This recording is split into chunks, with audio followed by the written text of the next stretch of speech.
Good morning students, कैसे हो।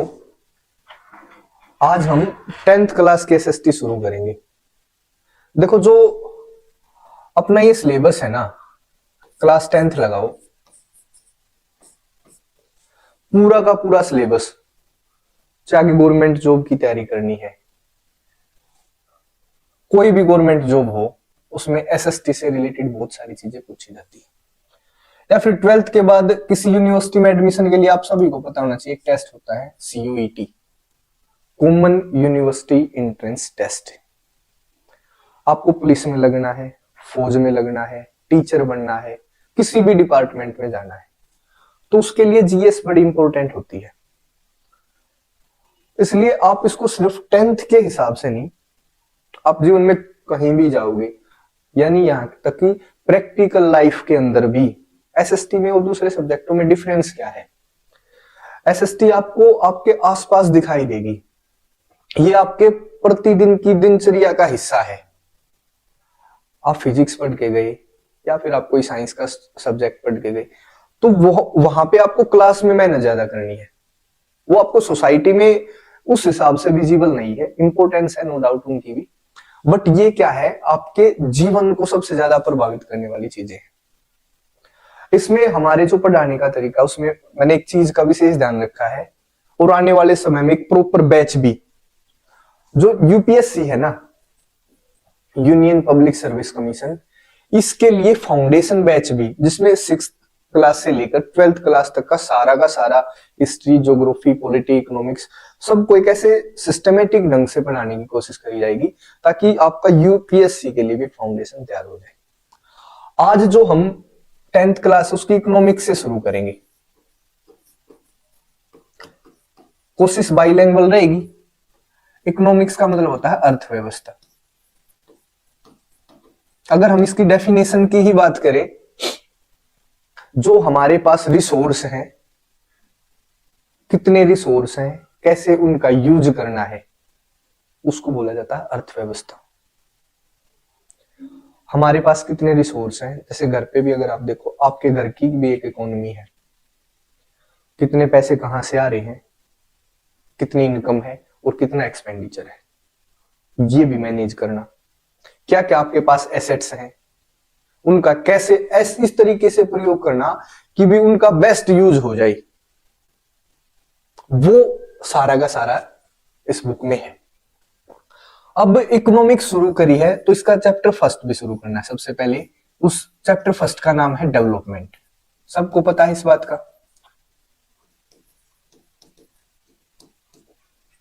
जिसको हिंदी में बोलते हैं विकास। देखिए, डेवलपमेंट एक ऐसी टर्म है जिसकी एग्जैक्ट डेफिनेशन देना बड़ा मुश्किल है।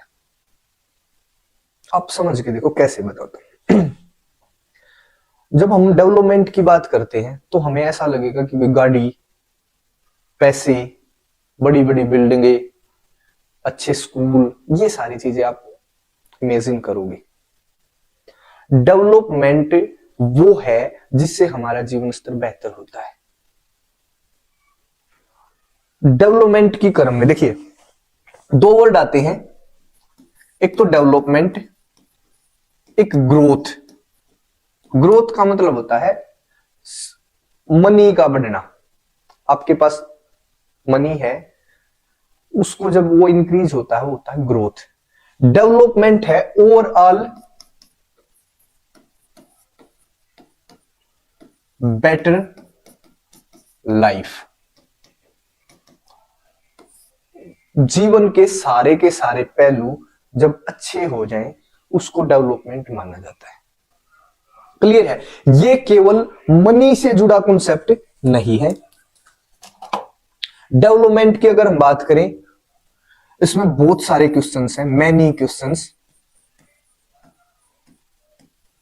जैसे डेवलपमेंट क्या है, इसको कैसे प्राप्त करें, डेवलपमेंट करना है तो किन किन चीजों को बढ़ाएं, किन चीजों को घटाएं, क्या क्या हमें प्राप्त और ज्यादा करना चाहिए, किस चीज को हमें रिड्यूस करना चाहिए। बहुत सारे सवाल हैं और इसके बहुत सारे जवाब भी हैं, मैनी आंसर्स।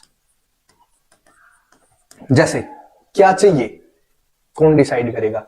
हर व्यक्ति के लिए हर अलग चीज मैटर करती है। हर व्यक्ति अलग चीजें कमाना चाहता है, अलग चीजें रिड्यूस करना चाहता है। जैसे आप एक देश की कल्पना करो जिसमें आप एक लोअर कास्ट से हो, आपके पास पैसे हैं, घर है, गाड़ी है, बट जब आप अपने घर से बाहर निकलते हो तो आपकी लोअर कास्ट होने के कारण आपको चिढ़ाया जाता है, दूसरी कास्ट वाले आपका मजाक करते हैं, इंसल्ट करते हैं।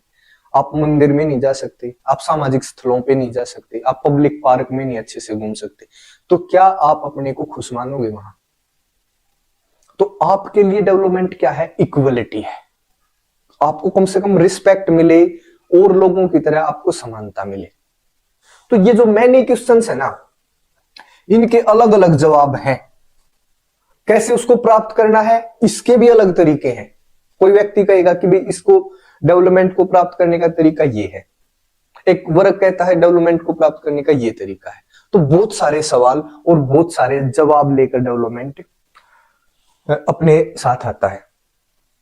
एक और बात समझो, क्या कोई ऐसी स्थिति पॉसिबल है जब हम ये मान ले भाई हमारा डेवलपमेंट हो गया, या फिर डेवलपमेंट एक लाइफ लॉन्ग या हमेशा अनंत समय तक चलने वाली प्रक्रिया है? डेवलपमेंट हर जनरेशन के आगे सवाल है। हमारे से जो हजारों साल पहले थे ना, वो उनके लिए डेवलपमेंट, वो भी डेवलपमेंट चाहते थे, बट उनके लिए विकास का मतलब हो सकता है कुछ और हो। उनके लिए विकास का मतलब हो सकता है अगर उस दिन का उन्हें खाना मिल गया तो वे मानेंगे भी काम होगा। आज हमारे लिए डेवलपमेंट का मतलब अलग है। हो सकता है अगले 100 साल में, 200 साल में डेवलपमेंट का मतलब फिर से बदल जाए, बट डेवलपमेंट एक हमेशा चलने वाली प्रक्रिया है, ध्यान रखना है। कोई ऐसी स्थिति इमेजिन नहीं करी जा सकती कि आप ये मानोगे भी अब डेवलपमेंट कंप्लीट हो गया।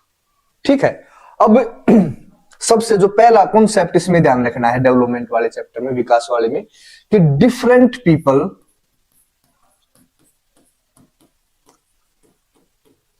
Has different notion of development. इसका मतलब क्या है? अलग अलग लोगों के लिए डेवलपमेंट का अलग अलग मतलब होता है। अलग अलग लोगों के लिए डेवलपमेंट का अलग अलग मतलब होता है। कैसे? एक और इससे पहले समझो, देखो अगर मैं डेवलपमेंट की बात करूं,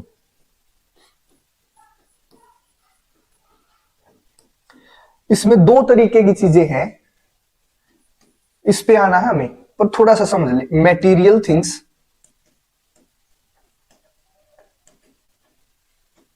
जैसे है मनी और कोई अदर रिसोर्स। ठीक है, अगर मैं नॉन मैटीरियल थिंग्स की बात करूं,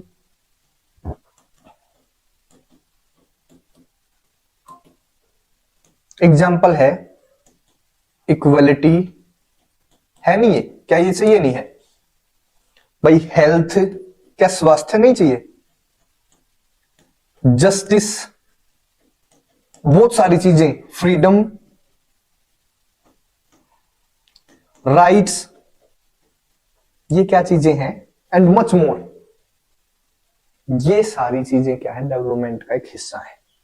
जब हम मटेरियल थिंग्स के बारे में बात करते हैं तो मनी या कोई रिसोर्स, जब हम नॉन मटेरियल थिंग्स के बारे में बात करते हैं तो क्या होगा? जस्टिस है, इक्वलिटी है, हेल्थ है, एजुकेशन है, फ्रीडम है, और बहुत सारे अधिकार इसके अंदर इंक्लूड होंगे। ठीक है, अब चूंकि हर व्यक्ति की लाइफ कंडीशंस अलग होती है। नेक्स्ट पेज पे लिखें, इसका आंसर देने की कोशिश करूंगा मैं। चूंकि everyone has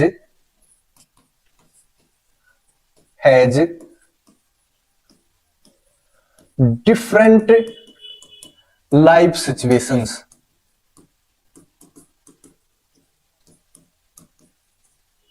that's why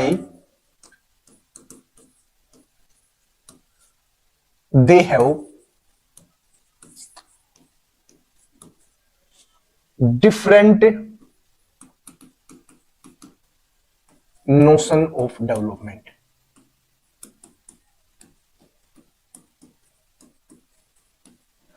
clear है? सबकी अलग अलग लाइफ सिचुएशन है, इसलिए उनके लिए डेवलपमेंट का मतलब भी अलग है। डेवलपमेंट एक ऐसी चीज है जिसको हम मेजर नहीं कर सकते, और जिस चीज को मेजर नहीं कर सकते ना, माप नहीं सकते, उसको पूरी तरीके से डिफाइन करना अपने आप में एक मुश्किल कार्य है। बट फिर भी हम उस सॉल्यूशन पे जाने की कोशिश करेंगे जहां आप भले ही इसको एक्सप्लेन ना कर पाओ, बट आपको पता चल जाएगा कि भी डेवलपमेंट होता क्या है। क्लियर है? तो सबकी अलग अलग लाइफ सिचुएशन है, इसलिए इनके डिफरेंट डिफरेंट मतलब है डेवलपमेंट के। आपकी बुक में एक टेबल दे रखी है, उस टेबल के आधार पे जैसे सबसे पहला उसमें एग्जांपल दे रखा है लैंडलेस रूरल लेबरर। एक ग्रामीण इलाके में ऐसी लेबर जिसके पास जमीन नहीं है, इसके लिए डेवलपमेंट का मतलब क्या होगा?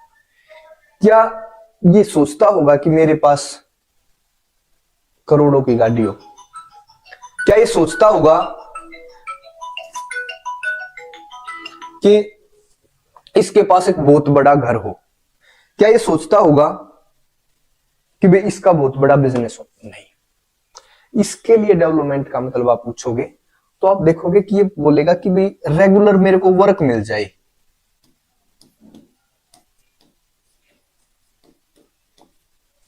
ठीक है भाई, अगर जो वर्क मिल गया ना, तो जो उसके एवज में मुझे पैसे मिलते हैं वो थोड़े से बढ़ जाए, बेटर वेजेस। रेगुलर वर्क का मतलब है नियमित काम,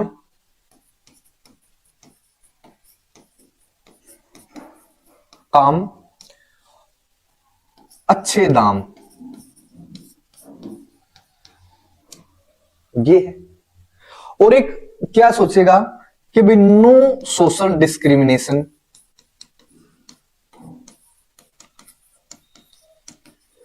ये ऐसा ही तो सोचेगा कि भाई सामाजिक भेदभाव इसके साथ ना हो। हम ये देखेंगे कि भाई कैसे अलग अलग लोगों के लिए अलग अलग मतलब होता है डेवलपमेंट का। हमेशा इसको काम मिलता रहे, उसके अच्छे दाम मिलते रहे, समाज में इसके साथ कोई भेदभाव ना हो, इस तरीके के इसका क्या होगा भाई, बच्चों को एजुकेशन मिल जाए थोड़ी ठीक सी, थोड़ा हेल्थ पे भाई गवर्नमेंट ऐसा काम कर दे हेल्थ ठीक रहे। इसके अलावा डेवलपमेंट कम इसके लिए कोई भी मतलब नहीं, ये चीजें ये चाहेगा। फिर एक है रिच फार्मर, जो आपकी बुक में है ना उसी को देख लेंगे, फ्रॉम पंजाब। जरूरी नहीं भाई जो बुक में आंसर है वही लिखना है। एक पंजाब में अमीर किसान है, उसके लिए डेवलपमेंट का क्या मतलब हो सकता है?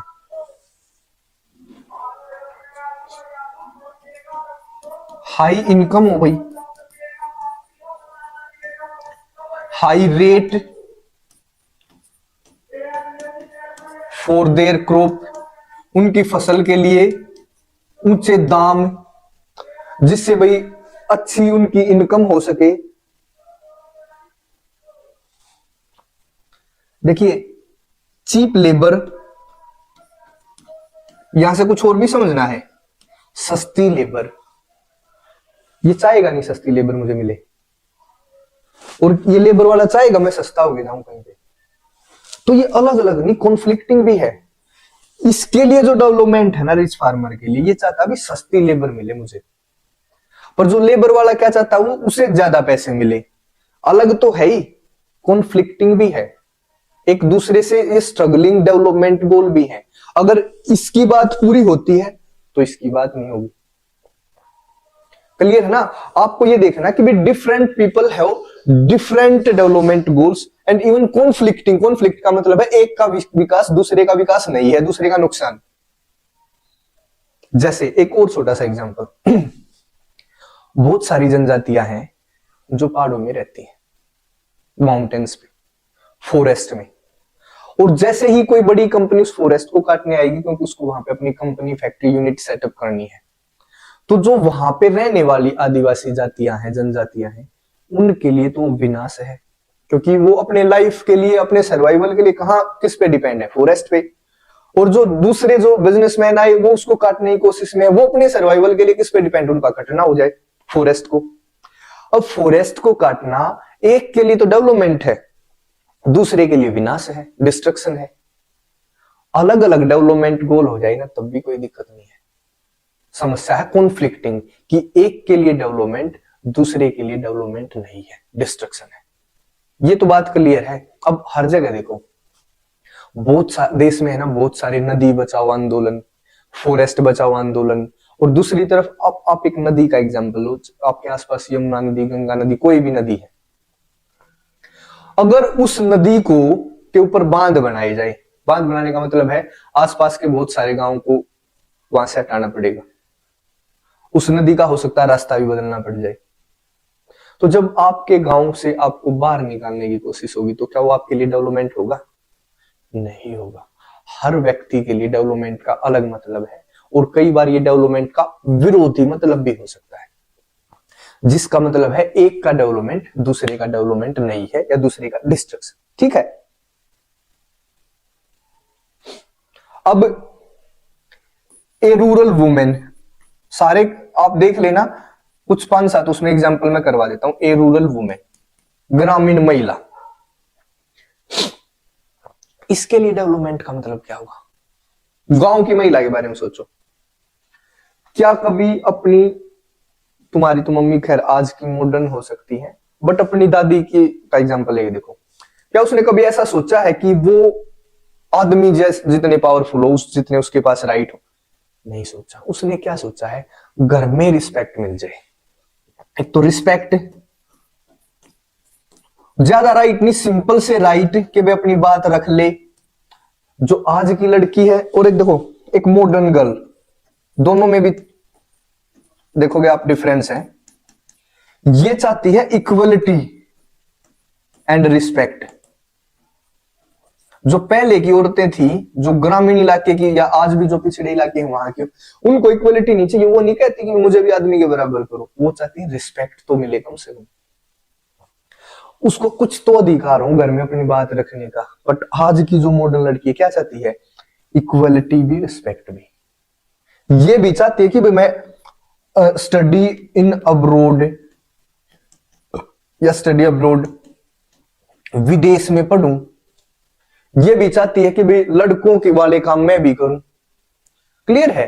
तो हर व्यक्ति के लिए डिफरेंट मतलब होता है डेवलपमेंट का। ये क्या चाहेगी? बेटर एजुकेशन हो, और ज्यादा अधिकार हो। ये भी घर पे, अगर लड़का रात को घर से बाहर जा सकता है तो मुझे भी परमिशन मिलनी चाहिए घर से बाहर जाने की। ये भी चाहेगी, ये मॉडर्न गर्ल की बात कर रहा हूं, ये भी चाहेगी कि हम भी लड़कों की तरह जॉब करें। अगर नाइट ड्यूटी है तो वो ऐसी भी जॉब कर ले हम, जो जो जो नौकरी एक लड़का कर सकता है वो हम भी करें। ये इस हिसाब से इक्वलिटी चाह रही है। जो एक ग्रामीण महिला है वो इतना नहीं चाहती, वो थोड़ी रिस्पेक्ट मिल जाए, घर में इज्जत हो जाए, अगर वो घर के काम कर रही है तो उसको उसी का सम्मान मिल जाए। वो ये भी नहीं चाहती भाई मेरे काम के मुझे पैसे मिले। क्लियर है? अब एक लड़के की बात करो, देखो एक नेक्स्ट है।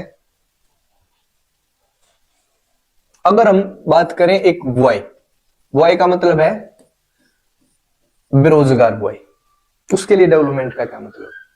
वो चाहेगा एक बार अच्छी शिक्षा मिल जाए, अच्छी यूनिवर्सिटी में मैं पढ़ लूं, पढ़ने के बाद एक अच्छी सी जॉब मिल जाए।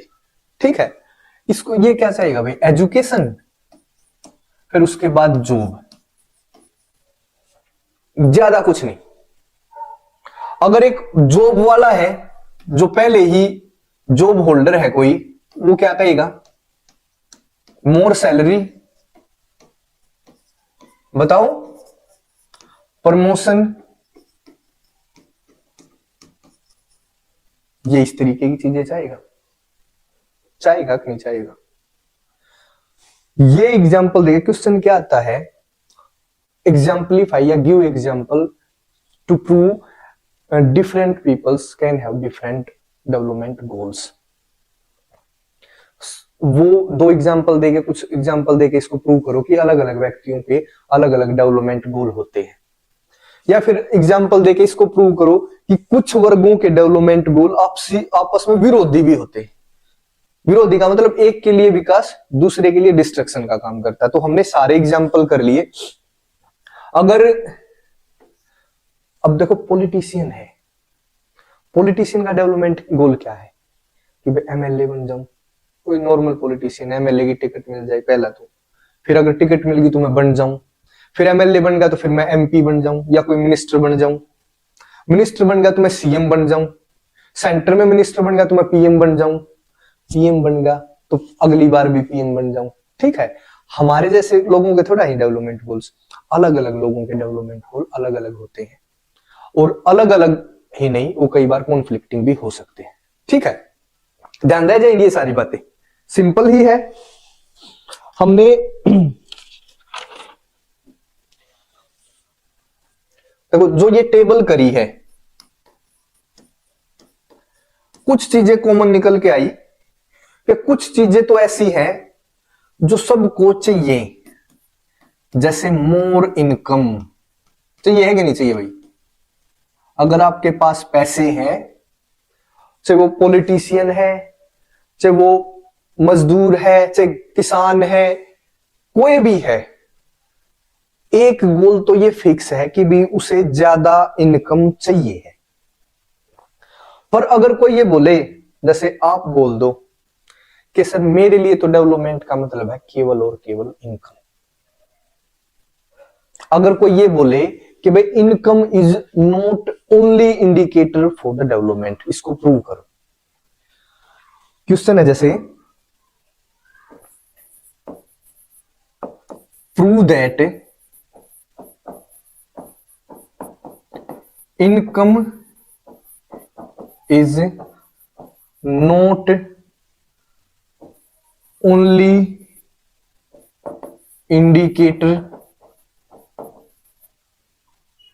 Of the development. किसी ने बोला कि भाई नहीं केवल इनकम है, अगर पैसे हैं तो सब कुछ है। तो ये प्रूव करना कि भी सिर्फ और सिर्फ पैसा ही डेवलपमेंट का एक सूचक नहीं है, इसको कैसे प्रूव करोगे। ये क्वेश्चन है छोटा सा। देखो मैं इसका एक एग्जांपल देता हूं। मान के चलो तुम्हें एक जॉब मिल गई, क्लियर है, ये तुम यहां हो अपने एक शहर में, और ये जॉब मिल रही है तुम्हें 150 kilometres away from the your house. Salary अच्छी है, वहां पे अगर आप जाओगे तो सारी फैसिलिटी है, बट क्या ये इजी जॉब है। तुमने देखा अपने घर की कंडीशन, माँ और बाप है, बूढ़े हैं, आप एकमात्र हो जो उनका ध्यान रखने वाले हो, आपका सारा परिवार, सारा खेत, सब कुछ यहां पर है। आप इसको छोड़ के जाने का मतलब ये है कि भी अब इनको देखने वाला कोई भी नहीं है। तो क्या पैसा कमाने के लिए यहां जॉब करोगे आप? नहीं। तो इस अगर सिर्फ पैसा इंपॉर्टेंट होता तो आप चले जाते। दूसरा एक और एग्जांपल छोटा, एक जॉब मिल गई आपको, एक तो है प्राइवेट जॉब, एक है गवर्नमेंट जॉब। यहां पे सैलरी आपको मिली 1 लाख और यहां पे मिल रही है 30,000 शुरुआत में। फिर भी लोग गवर्नमेंट जॉब को क्यों प्रेफर करते हैं, इसको क्यों नहीं? क्योंकि जो प्राइवेट जॉब है ना उसकी सिक्योरिटी नहीं है। सैलरी ज्यादा है नो डाउट, बट क्या ये इतनी सिक्योर है जितनी गवर्नमेंट जॉब है? आज भी देख लो शादी के केस में, चपड़ासी लग रहा है वो लड़का, उसको ज्यादा खुशी से हाँ करा जाएगा कि भाई हाँ ये ठीक है। एक लड़का है दूसरी तरफ 60 to 70,000 रुपए कमा रहा है, बट उसने देखा भाई इस कंपनी का तो ये है, आज है कल नहीं है, गवर्नमेंट में सिक्योरिटी ज्यादा है। तो ऐसी कंडीशन में आप इसको महत्व दोगे या सिक्योरिटी को महत्व दोगे? बताओ। सिक्योरिटी को महत्व दोगे। ठीक है, आप एक ऐसे देश से बिलोंग करते हो, आप एक लड़की हो और एक बहुत ज्यादा अमीर परिवार की लड़की हो। उस देश में आपको अगर आप अपने रूम में हो, आपको दुनिया की कोई भी सुविधा चाहिए है वो आपके घर में ही आपको अवेलेबल हो जाएगी, पर समाज में आप घूम नहीं सकते, आप कोई जॉब नहीं कर सकते, आप फिल्म इंडस्ट्री में काम नहीं कर सकते, आप नाइट ड्यूटी नहीं कर सकते, आपको रहना अपने उस घर में ही है। अगर आपको बाहर जाना है तो अपने हस्बैंड के साथ, ब्रदर के साथ या फादर के साथ ही जाना है। तो क्या वहां पे आप मनी को मानोगे डेवलपमेंट का इंडिकेटर? उस लड़की से जाके पूछो। भारत में अगर देखा जाए महिलाएं है ना, जो कोई भी लड़की से बात करना या किसी भी महिला से बात करना, मनी का नाम नहीं होगा उनके लिए डेवलपमेंट का मतलब। उनके लिए डेवलपमेंट का अलग मतलब है, थोड़ी इक्वलिटी, रिस्पेक्ट, जस्टिस, उसको कुछ छूट, ये चीजें होंगी। अपने देश में गरीब और अमीर महिला में कोई ज्यादा फर्क नहीं।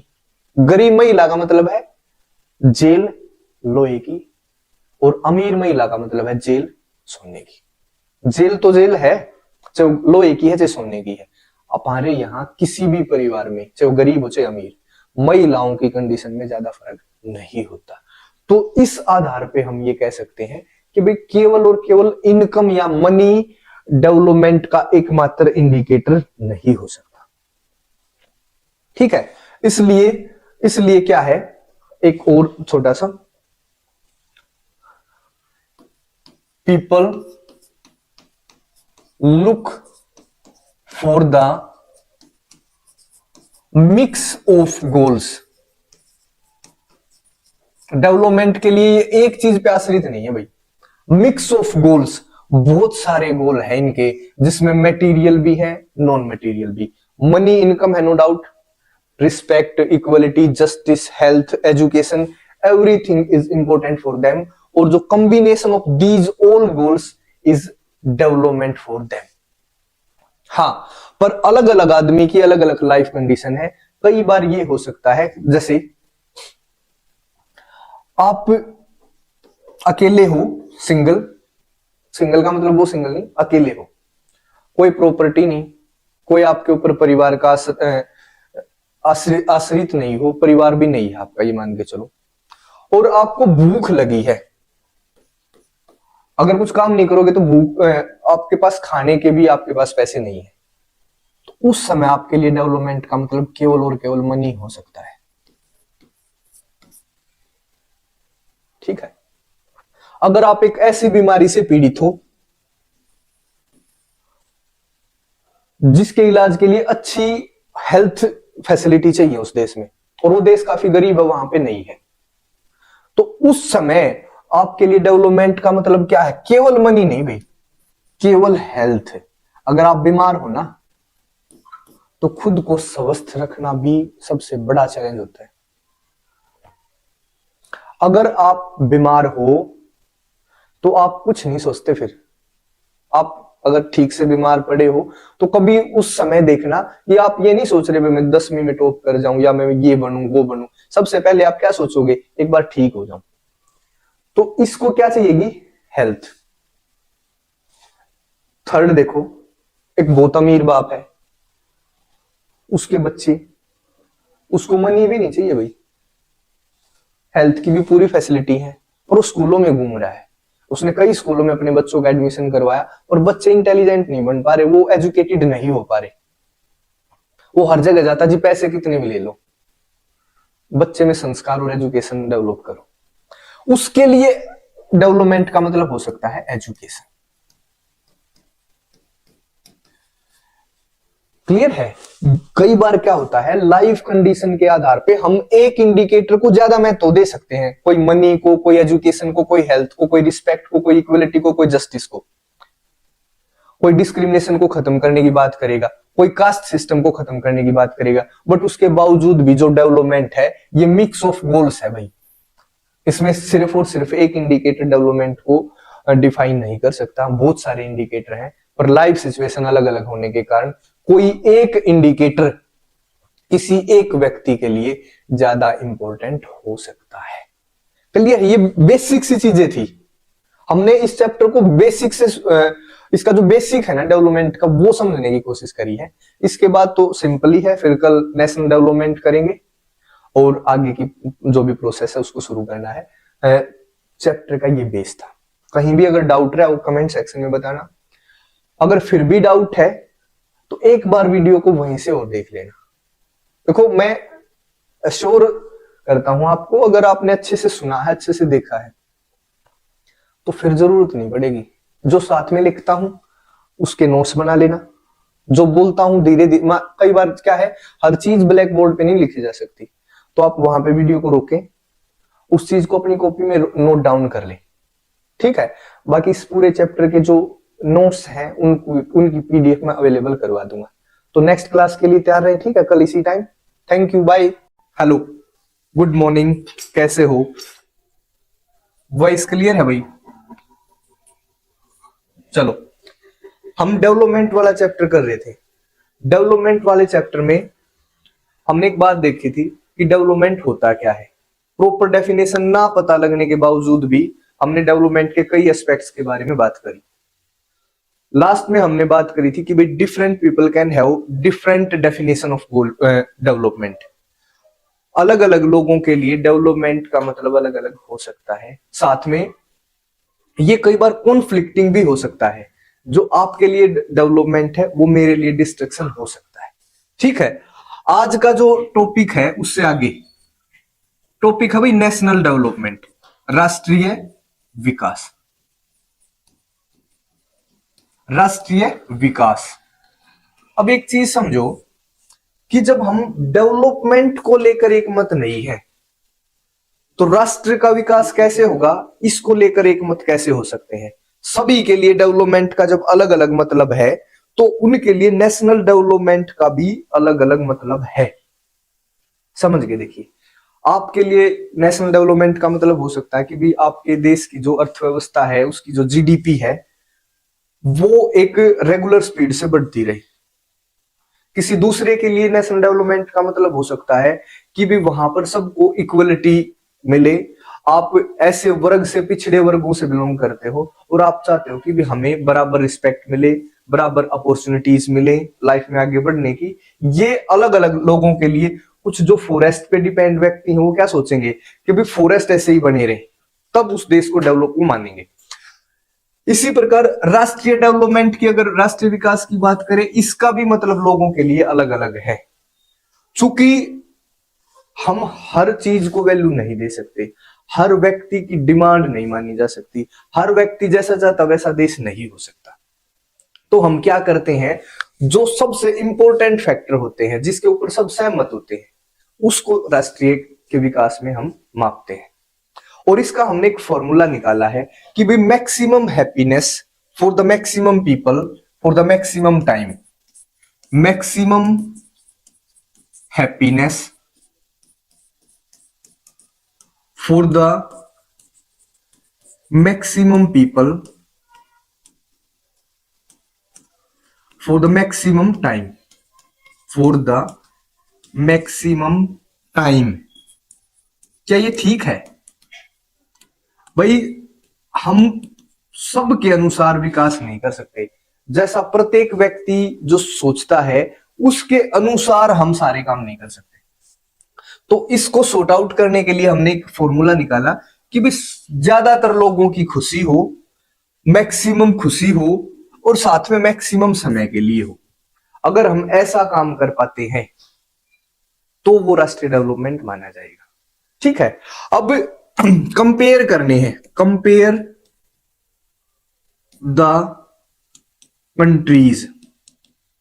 हमें देशों को कंपेयर करना। भाई आपने सुना है कि वो डेवलप देश है, वो डेवलपिंग कंट्री है। जैसे इंडिया के बारे में क्या बोला जाता है, India is a developing country, विकासशील देश है। America is a developed country, वो विकसित देश है।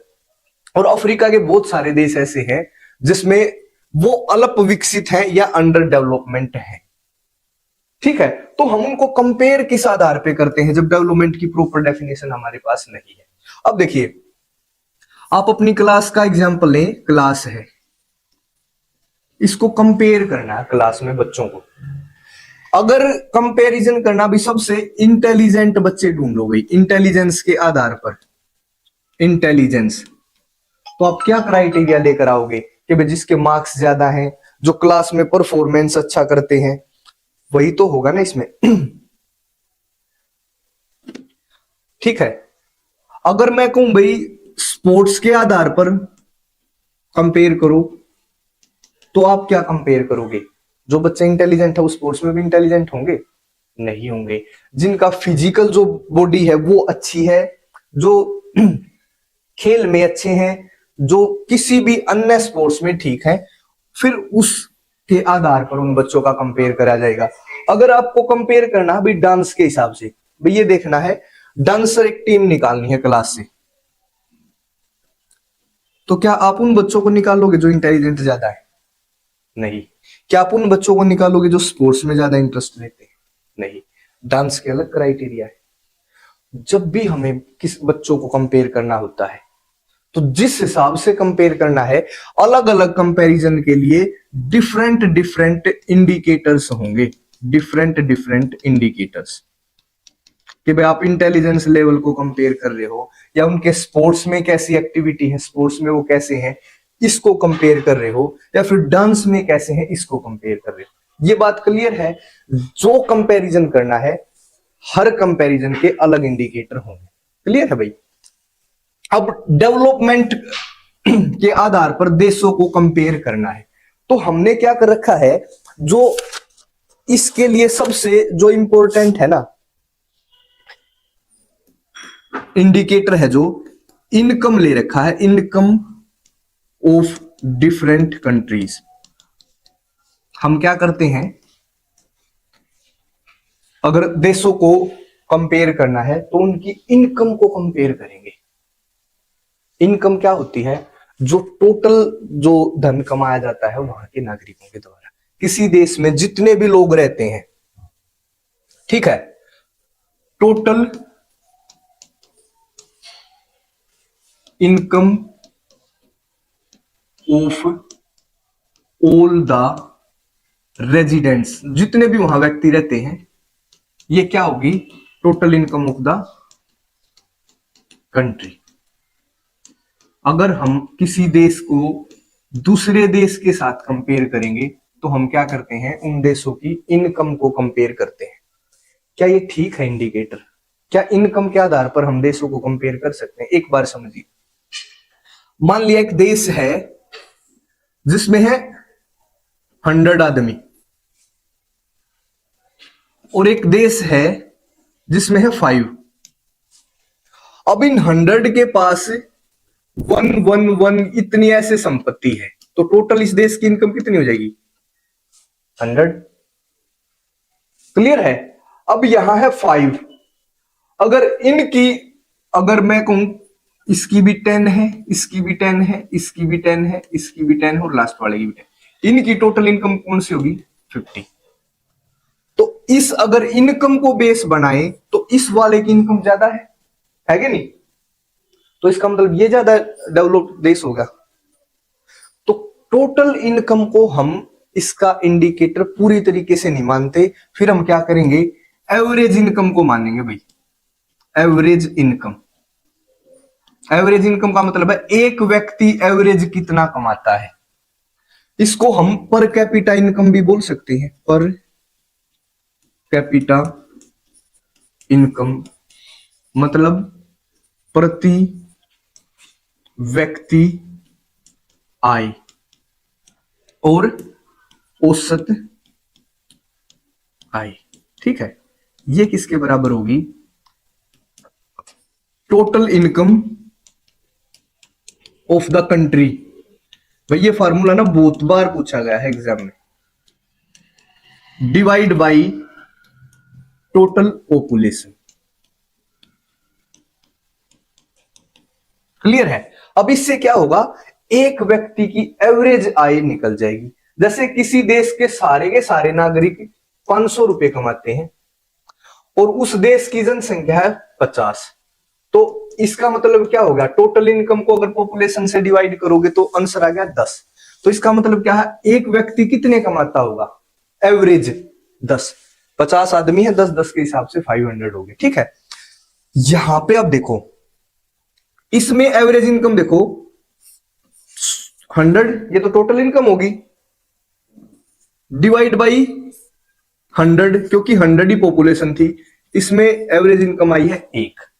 यहां पर देखो टोटल इनकम कितनी आई थी अपनी 50, डिवाइड बाय पॉपुलेशन कितनी मानी थी 5, अब कितनी आई है 10। एवरेज इनकम यहां 1 है, यहां 10 है, तो इसकी एवरेज इनकम ज्यादा है, इसकी एवरेज इनकम ज्यादा है, तो ये ज्यादा विकसित देश होगा। क्लियर है अभी ये बात? हमने क्या किया है कि हम जब दो देशों को उनके विकास के आधार पर कंपेयर, उनकी तुलना करना चाहें, तो हमने एक इंडिकेटर निकाला, भाई उन देशों की इनकम को निकाल लो। इनकम का मतलब है सारे के सारे नागरिक जितने कमाते हैं। अब सारे नागरिक हो सकता है भाई एक देश में ज्यादा जनसंख्या है और उसमें आदमी कमा रहे हैं, एक देश ऐसा छोटा उसकी कम जनसंख्या है और उसमें भी आदमी कमा रहे हैं, तो इससे क्या होगा, दो कंपेयर करे हमने। मान लिया एक देश है जिसकी जनसंख्या है 100 और 100 ही टोटल उनकी इनकम है, तो इसकी टोटल इनकम आ गई 100। अब यहां पे है 5 आदमी, इनकी अलग अलग की है 10-10, तो टोटल आ गई 50। अब अगर टोटल इनकम की बात करें तो इसकी ज्यादा है, क्योंकि इसकी 100 है और इसकी 50 है। पर तुम सोच के देखो इन दोनों में से कौन सा देश बेटर है? यहाँ पे तो हर व्यक्ति के पास 1 रुपया है, यहाँ पे हर व्यक्ति के पास है 10 रुपए, तो अमीर तो ये होना चाहिए, बट टोटल इनकम लोगे तो ये अमीर दिख रहा है। तो इसलिए total income of the country हम क्या करते हैं, इंडिकेटर के रूप में नहीं लेते। फिर दूसरा क्या करा, एवरेज इनकम। एवरेज इनकम का मतलब होता है पर कैपिटा इनकम। पूरे संसार में पर कैपिटा इनकम को ही कंसीडर करा जाता है। पर कैपिटा इनकम, जिसको प्रति व्यक्ति आय बोलेंगे, क्या होती है, जितनी भी पूरे देश की इनकम है उसको हमने डिवाइड करा वहां की पॉपुलेशन से, जिससे क्या आ जाएगा, एक व्यक्ति की आय। क्या भाई ये बेस्ट ऑप्शन है कंपेयर करने का? क्या इसकी भी लिमिटेशंस हो सकती हैं, ड्रॉबैक्स हैं क्या इसके? Limitation of average income as indicator of the development. अगर हम औसत आय को डेवलपमेंट के एक इंडिकेटर के रूप में लें, उसकी क्या लिमिटेशंस है, ये बात है। देखिए इसकी भी कुछ लिमिटेशंस है। सबसे पहले क्या है, this does not tell the distribution of resources और how resources are distributed among people of the country। देखिए इसकी सबसे बड़ी कमी है क्या, ये जो संसाधनों का बंटवारा है वो कैसे हुआ है, इसको नहीं बता सकता। कैसे संसाधन लोगों के बीच में बांटे गए हैं, किसके पास कितने पैसे हैं। देखिए एवरेज इनकम का मतलब है कि भाई हर व्यक्ति की औसत आय, एग्जैक्ट आय नहीं होती है, एग्जैक्ट आय थोड़ा है यह औसत आय। इसकी सबसे बड़ी समस्या क्या है कि भाई ये नहीं पता चल सकता इसमें रिसोर्सेज है या जो मनी है, वो जो इनकम हो कैसे डिस्ट्रीब्यूट हुई है लोगों के बीच में। इसको समझे थोड़ा सा कैसे। मान लिया एक देश है ये, यहां पे 3, 4, 5 आदमी है इसमें, और एक देश है ये, यहां भी क्या है 5 ही आदमी मान के चलो, ये यहां के दोनों एंड्स है। इस व्यक्ति के पास 1 रुपया, इसके पास भी 1 रुपया, इसके पास भी 1 रुपया, इसके पास भी 1 रुपया, और इसके पास क्या है 16। तो इस देश की औसत आय कितनी होगी, टोटल करो, 16 + 1 17 18 19 20, ये तो टोटल आय होगी। Divide by its population, population कितनी है 5, एवरेज कितनी आ गई 4। ठीक है, अब एक और ये देश है, इसकी भी 4 है, इसकी भी 4 है, इसकी भी 4 है, इसकी भी 4 है, इसकी भी 4 है। क्लियर है। अब इसकी टोटल क्या इनकम, 4 + 4 + 4 + 4 20, सभी 4 को जोड़ दिया। डिवाइड बाई पॉपुलेशन, पॉपुलेशन कितनी है इसकी भी 1 2 3 4 5, इसकी भी एवरेज इनकम क्या आई 4। पर कैपिटा इनकम यहां भी 4 है और पर कैपिटा इनकम यहां भी 4 है। अगर डेवलपमेंट के इस इंडिकेटर को हम ध्यान में रखें सिर्फ, तो दोनों देश बराबर स्थिति में है, क्योंकि इनकी पर कैपिटा इनकम है बराबर। बट क्या ये दोनों देश, अगर तुम्हें मौका मिले रहने का, तो किस देश में रहना चाहोगे, इसमें या इसमें? यहां देखो, कुछ हाथों में रिसोर्सेज का सेंट्रलाइजेशन है। यहां पे देखो, एक व्यक्ति के पास कितना धन है, यहां पे लगभग सब बराबर है। तो एवरेज इनकम दोनों की 4-4 है। तो एवरेज इनकम ने ये बताया कि कैसे ये धन डिवाइड हो रखा है इसमें? नहीं। एक तो ये कमी है। दूसरी, it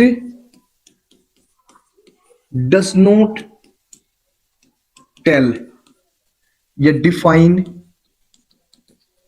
the gap between rich and poor. जो रिच और पुअर के बीच में जो खाई है, ये नहीं बता सकते। बताओ, बता रही है ये कितनी खाई है? यहां पे तो देखो, 4 आदमियों का मतलब है 80% जनसंख्या, एक आदमी का मतलब है 20%। समझ गए? 5 आदमी है तो 80% पे इनका कब्जा, 20 पे इसका। अब इन चारों के पास क्या है, टोटल 20 है, तो इनके पास है 20% रिसोर्सेज। 80%, यहां का मतलब देखो, 80% लोगों के पास है 20%, और यहां 20% के पास है 80% रिसोर्स। अगर हम क्या करें, टोटल आदमियों को 100 मान ले, टोटल इनकम को भी 100 मान ले, तो 100 है तो एक 20 के बराबर होगा, तो ये 4 आदमी 80% के बराबर होगी, और ये 4 जो इनकम है इनकी 20% के बराबर होगी, और ये जो 16 है ये 80% की, और ये 20% की। क्लियर है भैया? 80% पॉपुलेशन के पास है 20% रिसोर्स, और 20% पॉपुलेशन के पास है 80% रिसोर्स। तो क्या ये अमीर और गरीब के जो बीच गैप है उसको एवरेज इनकम डिफाइन कर पा रही है? नहीं। एवरेज इनकम का ये एवरेज इनकम के साथ हमारे यहां पे समस्या है। और कोई समस्या भाई एवरेज इनकम को लेकर अगर हम बात करें,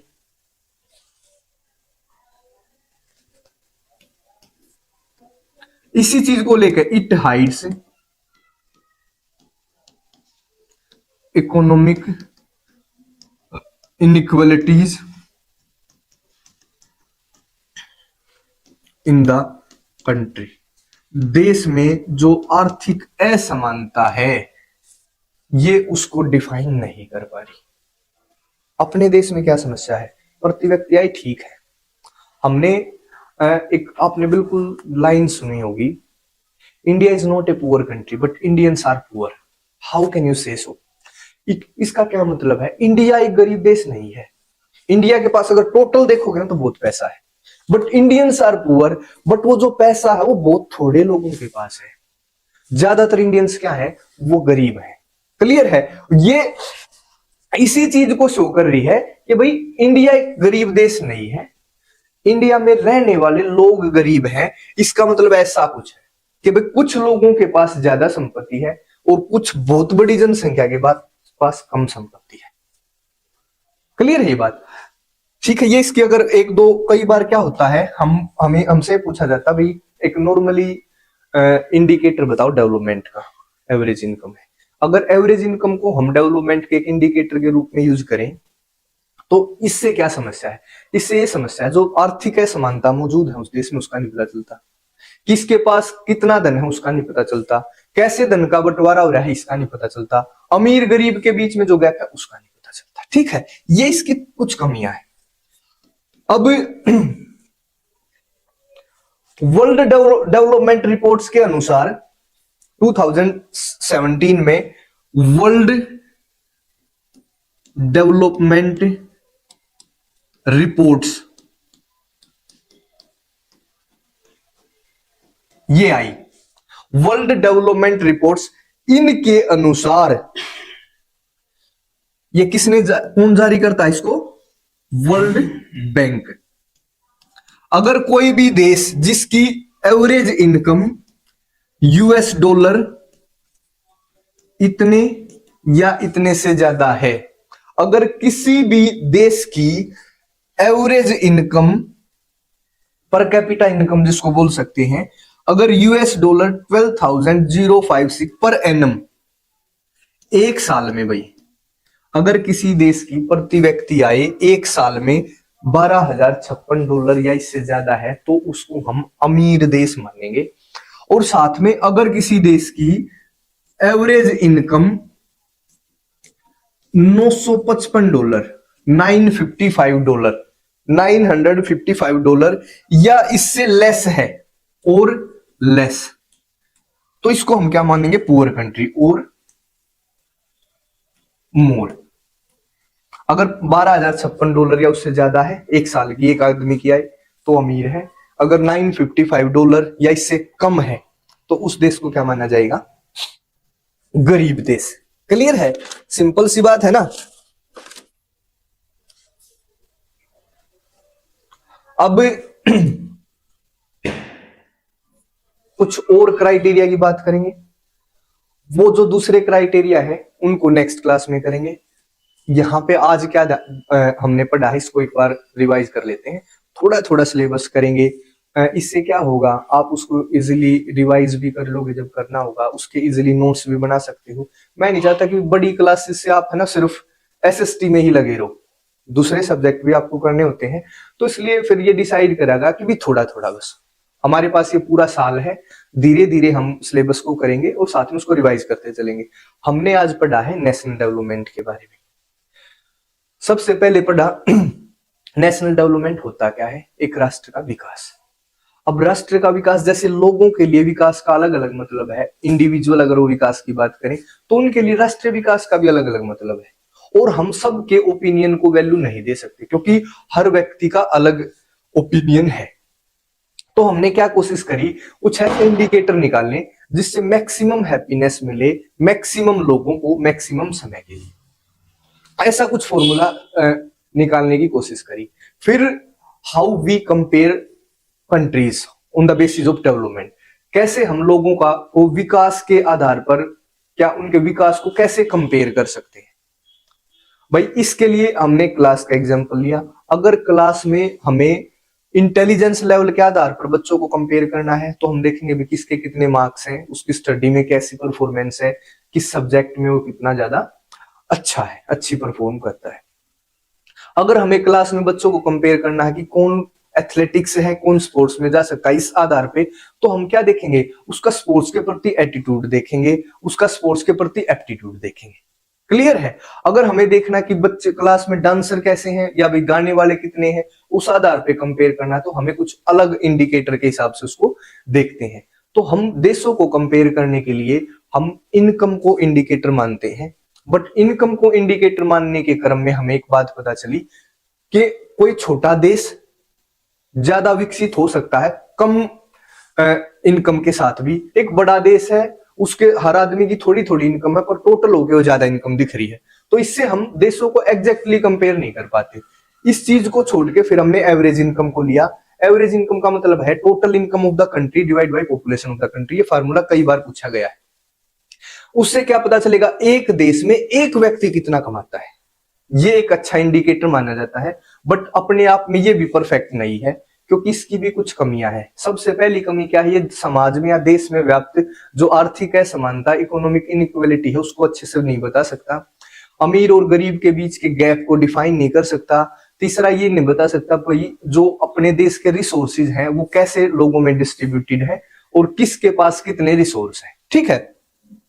और world development reports world bank के द्वारा जो इश्यू करी जाती है 2017 में क्राइटेरिया डिसाइड करा गया कि भाई कोई भी देश अगर वहां का प्रति व्यक्ति आय एक साल के अंदर $12,056 या उससे ज्यादा है तो उसको अमीर देश माना जाएगा। अगर कोई देश जिसकी $955 है पर एनम प्रति व्यक्ति आय तो उसको हम गरीब देश मानेंगे। ठीक है। इसके बाद का जो क्लास है वो कल करेंगे। ठीक है। Thank you, bye. Hello, good morning, कैसे हो। डेवलपमेंट वाला चैप्टर उसकी है क्लास 3rd, लास्ट क्लास ध्यान है। उसमें हमने एक डेवलपमेंट के एक इंपॉर्टेंट इंडिकेटर का जिक्र किया था जिसका नाम था एवरेज इनकम। ठीक है। अब कुछ और इंडिकेटर,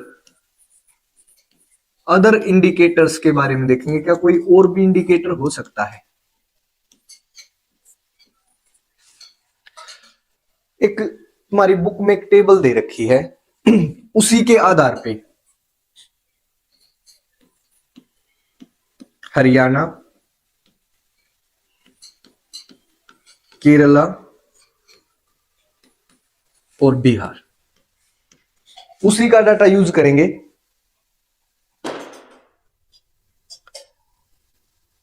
पर कैपिटल इनकम है इनकी 2015 और 16 की, ठीक है। क्या क्या है?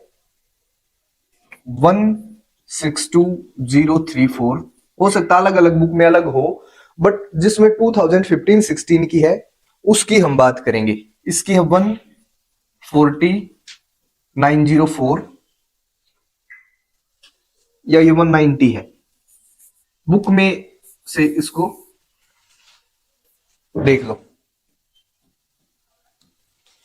और जो बिहार की दे रखी है बुक में 31454 यह है एवरेज इनकम या पर कैपिटा इनकम। अब इसके आधार पे एक आइडिया बताओ कि कौन सा स्टेट ज्यादा डेवलप दिख रहा है।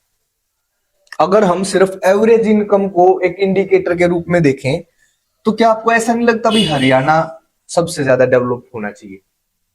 अगर सिर्फ हम एवरेज इनकम की बात करें तो हरियाणा नंबर 1 दिख रहा है भाई।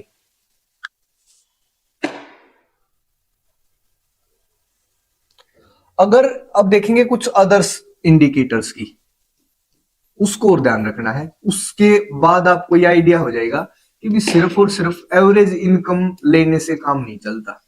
सिर्फ अगर टेबल इतनी है तो आप इजीली आइडिया लगा लोगे कि भाई हरियाणा है यहां पे डेवलप्ड। अब आपकी बुक एनसीईआरटी की बुक है, उसमें से ही टेबल, ताकि एग्जैक्ट जो फिगर आपको पता हो। एक है इन्फेंट मोर्टेलिटी रेट, इसकी डेफिनेशन भी ध्यान रखनी है, क्या होती है, एक नंबर में पूछी जा सकती है। यह है 33, यहां पे है 10, यहां पे है 38। इसका क्या मतलब होता है? इन्फेंट मोर्टेलिटी रेट का मतलब है प्रत्येक 1000 बच्चों के जन्म पर, जैसे 1000 बच्चे जीवित पैदा हुए, उनमें से कितने बच्चे हैं जो 1 साल की उम्र से पहले मर जाते हैं। इन्फेंट मोर्टेलिटी रेट का मतलब है प्रत्येक 1000 जो जीवित बच्चे पैदा होते हैं, उनमें से कितने ऐसे बच्चे हैं जो 1 साल की उम्र से पहले ही जिनकी डेथ हो जाती है। अगर हम हरियाणा में बात करें तो 33 बच्चे ऐसे हैं जिनकी 1 साल से पहले ही डेथ हो जाती है, प्रत्येक 1000 जीवित जन्मों की बात है ये। केरला में है 10, बिहार में है 32। अगर सिर्फ इस इंडिकेटर की बात करें तो कौन सा स्टेट सबसे अच्छा लग रहा है? देखिए, एक बच्चा जब जन्म के 1 साल के बाद मर जाता है, 1 साल के अंदर, तो उस घर की कंडीशन को सोच के देखिए आप, बड़ा बुरा फील होगा। तो जहां पे जितने ज्यादा बच्चे मर रहे हैं उसको हम थोड़ा खराब मानेंगे, और जितने कम है वो अच्छा है। तो इस इंडिकेटर की बात करें तो सबसे बेटर कौन सी स्टेट है? यहां पर केरला। अब देखिए, सिर्फ पैसे के मामले में हरियाणा आगे है। अगर एक इंडिकेटर और जोड़ दिया, अभी इन्फेंट मोर्टेलिटी रेट वाला, अब लिटरेसी रेट की बात करें, एक और इंडिकेटर जोड़े, 2011 की है ये। हरियाणा में 82%, 94% और 62%। लिटरेसी रेट का मतलब होता है कि भी 7 साल, देखो इसका क्या है, कितने आदमी हैं जो 7 साल या उससे ऊपर के, 7 साल से ऊपर के जो पढ़ना और लिखना जानते हैं। अगर इस इंडिकेटर की बात करें तो भी सबसे अच्छा स्टेट कौन सा है? हरियाणा में 82% है, यहां भी केरला। एजुकेशन की और हेल्थ की, दोनों की अगर फैसिलिटी देखें तो केरला यहां अच्छा दिख रहा है। सिर्फ पैसे की बात करते तो हरियाणा है। अगर हम और इंडिकेटर जोड़े डेवलपमेंट को चेकआउट करने के लिए, जैसे हमने इन्फेंट मोर्टेलिटी रेट देखा तो यहाँ पे केरला बेटर सिचुएशन में है। अगर लिटरेसी रेट देखा, यहाँ भी केरला बेटर सिचुएशन में है। एक और जोड़ा भाई net attendance ratio. Net attendance ratio की अगर हम बात करें, ये 2013-14 का डाटा है भाई। देखो मैं बुक में से भी बता सकता था, बट टेबल बनाने के बाद क्या हो जाता है, थोड़ा सा और समझना आसान हो जाएगा। ठीक है, ये है यहाँ पे 61, ये है 83 और ये है 43। नेट अटेंडेंस रेशियो का मतलब क्या है कि भाई 14 से 15 साल के बच्चों का दे रखा है ये आपकी बुक में ही। 14 से 15 साल के बच्चे, एक तो टोटल कितने हैं हरियाणा में, हजार हैं, लाख हैं, करोड़ हैं, जितने भी, उनमें से 61% बच्चे ऐसे हैं जो 14 से 15 साल की एज ग्रुप में पढ़ाई करते हैं। ठीक है, total number of children of age group 14 and 15 years attending school, जितने भी इस एज ग्रुप के, जैसे 14-15 साल का है ये एज ग्रुप है, इस एज के कितने तो बच्चे हैं और कितने स्कूल में जा रहे हैं। अगर हम इस इंडिकेटर की बात करें तो भी क्या पता चल रहा है, कौन सा स्टेट है बेटर कंडीशन में, ये स्टेट है। अब आप देखो ये सारे इंडिकेटर, इन इंडिकेटर के हिसाब से कौन सा स्टेट आपको सबसे अच्छा लगे। अगर आप केवल और केवल ये मानते हो भाई मनी इंपॉर्टेंट है, तो आप हरियाणा में ठीक हो। अगर आपको ऐसा लगता है कि हेल्थ जो फैसिलिटी है वो भी बड़ी अच्छी होनी चाहिए, तो हरियाणा की बजाय केरला बेटर सिचुएशन में, बेटर क्या बहुत ज्यादा बेटर सिचुएशन में। अगर लिटरेसी रेट की बात करें तो यहां पे भी केरला बेटर है। अगर हम नेट अटेंडेंस रेशियो की बात करें, यहां भी केरला बेटर। ठीक है, इससे क्या आइडिया हुआ, इससे आइडिया ये होता है कि सिर्फ और सिर्फ मनी या एवरेज इनकम ही नहीं, और भी बहुत सारे ऐसे इंडिकेटर हो सकते हैं जिनसे हम डेवलपमेंट को मेजर कर सकते हैं। क्लियर है। अब इसके बाद एक टॉपिक है पब्लिक फैसिलिटीज। देखिए मैं पब्लिक फैसिलिटीज आपकी बुक में भी है, इसका मतलब समझना है क्या होता है। पब्लिक फैसिलिटीज होती हैं भाई गवर्नमेंट जो फैसिलिटी आपको देती है, जो सरकार जो फैसिलिटी देती है। ठीक है, अब आप समझो, हम एक बात का तो पता चलेगा ऊपर वाली टेबल से कि भाई मनी इंपॉर्टेंट है, बट उसके बाद भी मनी सब कुछ नहीं है। मनी से आप सारी की सारी सर्विसेज खरीद नहीं सकते। उसका कारण है कैसे, देखिए आप मान के चलो एक बिहार के किसी गांव में हो, ठीक है, और आपके पास वहां अच्छी जमीन है, अच्छे पैसे हैं, ठीक है, बट उसके बाद भी हेल्थ फैसिलिटी की बात करें हम, हेल्थ की लगाओ, आसपास का एरिया गरीब है, आसपास अच्छे स्कूल नहीं है, आसपास अच्छे हॉस्पिटल्स नहीं है, तो बिहार के अंदर आप ठीक आर्थिक स्थिति में होने के बावजूद भी अपने बच्चों को अगर आपको अच्छी हेल्थ और एजुकेशन देनी है तो आपको उनको बाहर पढ़ाना पड़ेगा, बाहर इलाज के लिए भेजना पड़ेगा। यहां पे मैं उस अपनी लास्ट लाइन को जस्टिफाई करने की कोशिश में हूं कि भी केवल पैसे से आप सारी चीजें नहीं खरीद सकते। पैसे से कब खरीदोगे सारी चीजें, जब वो आपके सराउंडिंग में प्रेजेंट भी होंगी। अब बिहार के किसी गांव में हो आप, आपके पास ठीक है पैसे हैं, बट उसके बाद भी अगर आपको बच्चों को अच्छी एजुकेशन चाहिए तो आपको उनको अपने से दूर भेजना पड़ेगा किसी दूसरे स्टेट में, किसी दूसरे जगह पे। या फिर अगर आपको उनको अच्छी हेल्थ फैसिलिटी चाहिए है तो आप अपने लोकल सराउंडिंग से आपको दूर जाना पड़ेगा। आप अभी दूसरी एक और स्थिति कल्पना करिए, आप हो दिल्ली, आपके पास अच्छी प्रॉपर्टी है, काफी सारे पैसे, तो क्या आप अपने बच्चों को एक गुड एयर क्वालिटी प्रोवाइड कर सकते हो? बताओ, है आपके बस की बात? ये दिल्ली में रह के क्या आप खरीद सकते हो सराउंडिंग के एरिया में अच्छी ऑक्सीजन की या अच्छी एयर क्वालिटी? हो सकता है ऐसा? नहीं। क्या आप दिल्ली के बड़े भीड़ भाड़ क्षेत्र में हो तो क्या सिक्योरिटी उस एरिया में, क्योंकि बच्चे तो बाहर भी जाएंगे, जब तक, इसका क्या मतलब है, जब तक पब्लिक फैसिलिटी नहीं है ना आपके सराउंडिंग में, तब तक आप अपने पैसे के कारण अपने सराउंडिंग में अच्छी हेल्थ, अच्छी एजुकेशन, अच्छी हवा की क्वालिटी, सिक्योरिटी, इन सारी चीजों की कल्पना करना आपके लिए बेमायने हो जाएगा। क्लियर है? अब अगर इनकी हम इंडिविजुअल कॉस्ट की बात करें, व्यक्तिगत कॉस्ट, अगर आप फिर भी को नहीं कि भी मैं इंडिविजुअली इनको अफोर्ड करना चाहता हूं, तो ये कितनी महंगी होंगी आप सोच के देखो। इनका जो है इस तरीके की जो फैसिलिटी है, जो कोलेक्टिव रूप से अफोर्डेबल है, वो सारी क्या होंगी? Public facilities. जब तक गवर्नमेंट क्या करती है? अच्छी एजुकेशन के लिए, हेल्थ के लिए, सॉरी एजुकेशन के लिए, इन्वायरमेंट के लिए, सिक्योरिटी के लिए अपनी तरफ से पॉलिसी बनाती है और उनको लोगों को अवेलेबल करवाती है। वो अफोर्डेबल भी होगी, वो प्रैक्टिकल भी होगी। इससे हमें क्या पता चला कि केवल और केवल पैसे के कारण आप सारी चीजें अपने लिए नहीं खरीद सकते। इसके अलावा बहुत सारी ऐसी चीजें हैं, ऐसी पब्लिक फैसिलिटीज हैं जो गवर्नमेंट द्वारा ही पॉसिबल होगी। ठीक है, ये सिंपल सी बात है भाई। पब्लिक फैसिलिटीज की अगर बात करें, और जो गवर्नमेंट है बहुत सारे स्टेप लेती है इन चीजों के लिए भी। अब इसके बाद है एक सिंपल सा topic, human development report. Development report ये एक ऐसी रिपोर्ट है जिसमें सिर्फ और सिर्फ, देखो हमने एक और रिपोर्ट की बात करी थी जिसमें 12,056 यूएस डॉलर, अगर इससे ज्यादा पर इनकम, पर कैपिटा इनकम है किसी भी देश में नागरिक की, तो उसको अमीर माना गया था। फिर देखा कि भी बहुत सारे और भी इंडिकेटर हो सकते हैं।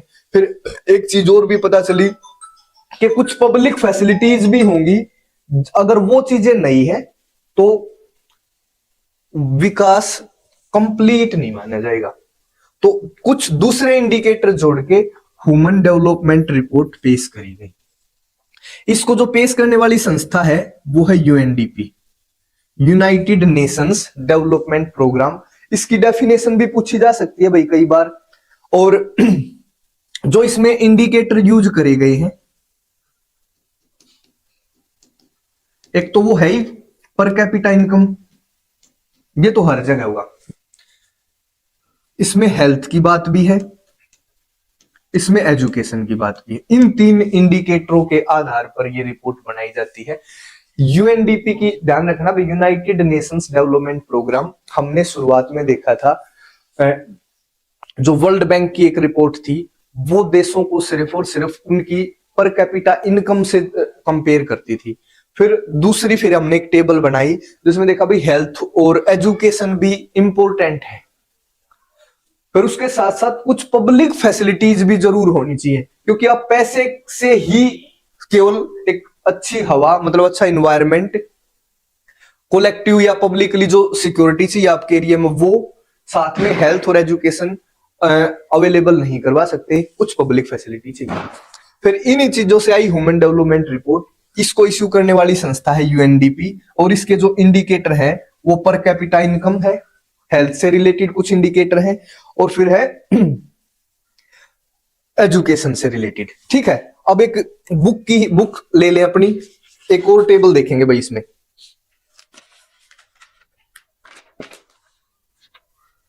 और ये जो टेबल है ना, इसमें कुछ अपने ही देश के आसपास के जो देश, अन्य देश हैं, उनका कंपैरिजन है। ठीक है, जो साउथ एशिया में देश है, देखिए एक तो सबसे पहले ले रखा इसमें श्रीलंका। भाई इस टेबल को साथ साथ बना ले। इसी टेबल को हम स्टडी क्यों करते हैं? क्योंकि बुक में भी ये दे रखी है और बार बार आपके सामने भी इसी टेबल का जिक्र होगा। ये भी नहीं होगा आपके भी टीचर अपने पास से बता रहे हैं। म्यांमार है ना, सेम टेबल, सेम की सेम साथ साथ बनाओ। पाकिस्तान, नेपाल, और फिर है लास्ट में बांग्लादेश। क्लियर भाई? उसके बाद है ग्रोस नेशनल इनकम। अब इस टर्म पे नहीं जाना, भी ग्रोस नेशनल इनकम होती क्या है पहले ये देख लो। इस टेबल को बना लेते हैं। 11,326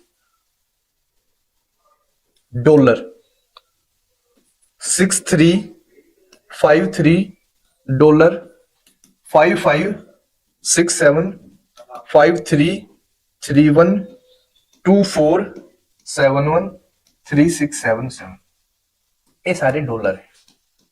अब ये देखिए आपके जो पड़ोसी श्रीलंका कैसा देश है, छोटा सा देश है, उसके बाद भी आप देखोगे कि इसकी जो ग्रोस नेशनल इनकम है ना वो इंडिया से ज्यादा है।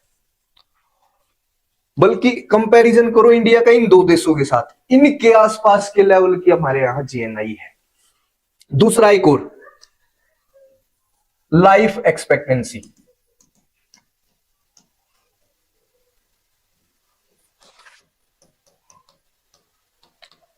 एक्सपेक्टेंसी है भैया, एक्सपेक्टेंसी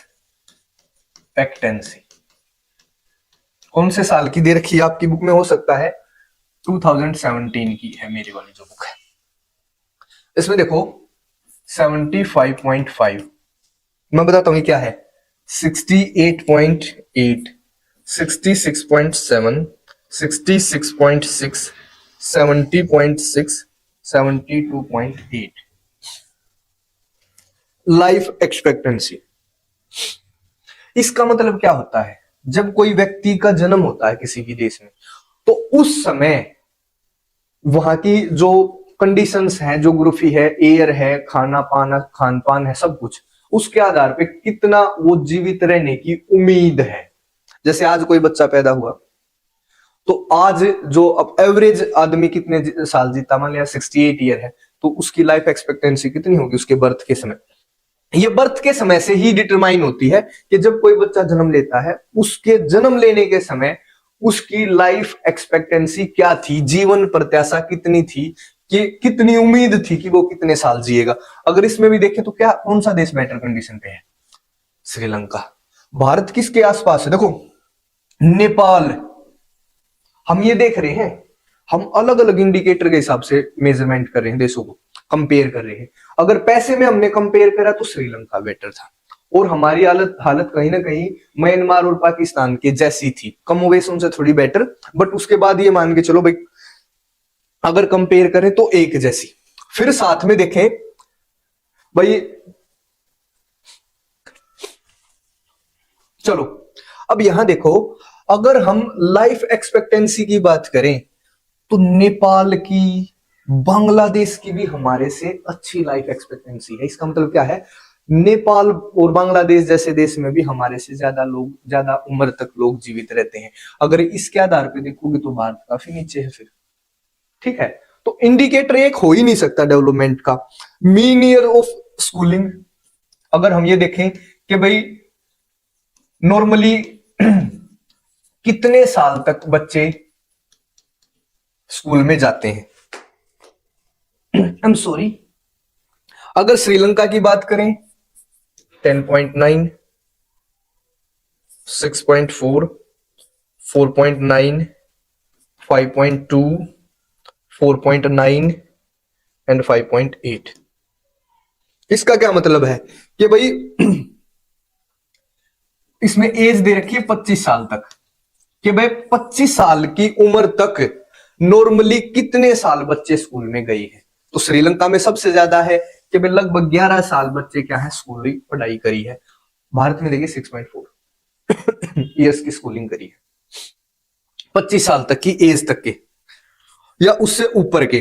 जो आज भारत में 25 साल की उम्र है ना या उससे ऊपर है, तो श्रीलंका में 10-11 के आसपास, 6.5 के आसपास भारत के लोग। आज जो 2017 का ये आंकड़ा है, 2017 में जितनी हमारी पॉपुलेशन थी 25 साल या उससे ऊपर की, उसमें से लगभग 6.4% ही ऐसे आदमी थे जो ना 6.4 साल तक ही आदमी क्या कर रखी थी स्कूलिंग। अगर श्रीलंका की बात करें तो लगभग 11 साल, ठीक है। 2017 में 25 साल या उससे ऊपर के जितने भी आदमी थे उन्होंने कितने साल तक की स्कूलिंग कर रखी थी, इस लाइन में वो है। तो यहां भी अगर देखोगे तो श्रीलंका बेटर कंडीशन में। ठीक है, अगर HDI रैंक देखें, ह्यूमन डेवलपमेंट इंडेक्स, अगर रैंक की हम बात करें 2018 में ये 189 कंट्रीज थे भाई, उसमें से अगर हम देखें ना भाई रैंक, तो श्रीलंका 76th रैंक थी, इंडिया की 130, भाई म्यांमार की 148, 150, 149 एंड 136। अब यहां देखो, अगर हम ओवरऑल रैंक की भी बात करें तो श्रीलंका हमारे से काफी बेटर कंडीशन में है। हम किसके आसपास हैं? बांग्लादेश के आसपास, ये देखिए। ठीक है, तो ह्यूमन डेवलपमेंट रिपोर्ट में क्या करा है, इनकम को भी लिया है, लाइफ एक्सपेक्टेंसी का मतलब भाई ये हेल्थ लगाओ इसको, और ये एजुकेशन। उसमें हेल्थ का मतलब क्या है, SDR में क्या, इनकम में तो हमने ली है ग्रोस नेशनल इनकम, हमने जो अगर हेल्थ स्टेटस में लिया है लाइफ एक्सपेक्टेंसी, और एजुकेशन उसमें देखा है मीन ईयर्स ऑफ स्कूलिंग, 25 साल या उससे ऊपर के। इस रिपोर्ट को देखने से क्या पता चलता है कि भी सिर्फ और सिर्फ पैसे ज्यादा इनकम होने से ही कोई देश ज्यादा बेटर कंडीशन में नहीं होता। यहां पे भारत के अगर देखो पैसे ज्यादा है तो लाइफ एक्सपेक्टेंसी कम है, तो ये ऊपर नीचे हो सकता है। क्लियर है भाई ध्यान से। अब अगर इसमें एक दो डेफिनेशन की हम बात करें, लाइफ एक्सपेक्टेंसी का मतलब पता चल गया, बुक में भी है कि भाई आपके जन्म के समय या किसी बच्चे के जन्म के समय कितने ईयर्स तक वो जीवित रहने का अनुमान है, वो होता है लाइफ एक्सपेक्टेंसी। भाई अगर मीन ईयर्स ऑफ स्कूलिंग देखें तो 2017 में 25 साल या उससे ऊपर के कितने व्यक्ति थे जिन्होंने कितने साल की स्टडी कर रखी थी, तो 10.9 ये था। उससे पहले हमारे पास एक दो डेफिनेशन और आई थी। लिटरेसी रेट, जो पहले वाली टेबल में, लिटरेसी रेट का मतलब होता है कि भाई 7 साल या अबो का एज ग्रुप है तो कितने उसमें शिक्षित हैं, लिटरेट हैं। शिक्षित होने का मतलब पढ़ना और लिखना जानते हैं। एक भाई इन्फेंट मोर्टेलिटी रेट आया था IMR, इसका मतलब क्या है, प्रत्येक 1000 जीवित बच्चों के जन्म पर कितने ऐसे बच्चे हैं जो विद इन 1 ईयर मर जाते हैं। इन्फेंट मोर्टेलिटी रेट भाई शिशु मृत्यु दर, 1000 जीवित जब जन्म होते हैं तो कितने ऐसे बच्चे पैदा होते हैं जो लगभग 1 साल की उम्र तक मर जाएंगे। डेफिनेशन आ सकती है लिटरेसी रेट, 7 साल या उससे ऊपर के कितने ऐसे बच्चे हैं जो पढ़ना लिखना जानते हैं। फिर एक था नेट अटेंडेंस रेशो, 14 और 15 साल की उम्र का कि 14 और 15 साल के कितने तो बच्चे हैं टोटल, और उनमें से कितने % है जो स्कूल में जाते हैं। 14 से 15 साल के मान लिया 1 करोड़ बच्चे हैं और हो सकता है 20 लाख स्कूल में जाते हो, ये है नेट अटेंडेंस रेशियो। ये डेफिनेशन कई बार पूछी जा सकती है भाई। एक और छोटा सा है BMI और दे रखा है भाई, इसको और पढ़ लें आज की क्लास में। बॉडी मास इंडेक्स, ये किस लिए यूज होता है, this is used to find out level of nutrition, used to find out that we are well nourished or not। इसका मतलब क्या है, हम ठीक से, हम न्यूट्रिशन लेवल हमारा ठीक है, जो हम खाते पीते हैं वो ठीक है या नहीं है, हम कुपोषित तो नहीं है, हमारा जो पोषण का स्तर है वो BMI बॉडी मास इंडेक्स से पता चलता है।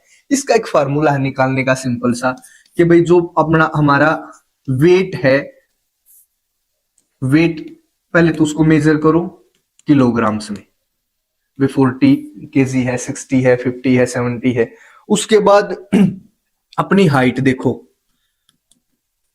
हाइट्स को मेजर करो मीटर में, मीटर्स में, जैसे इसको किलोग्राम में, इसको मीटर में, और इसको इसके स्क्वायर से डिवाइड करो तो जो भी टर्म आएगी वो BMI होगी।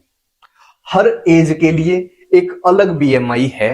अगर जैसे BMI है X, अगर आपकी बॉडी मास इंडेक्स इससे नीचे आती है, एक ये रेंज है, ये एक जैसे 10 से 12, 18 से 20 ऐसे, अगर इससे कम है तो इसका मतलब आप कुपोषित हो, आपका जो न्यूट्रिशन लेवल है वो कम है।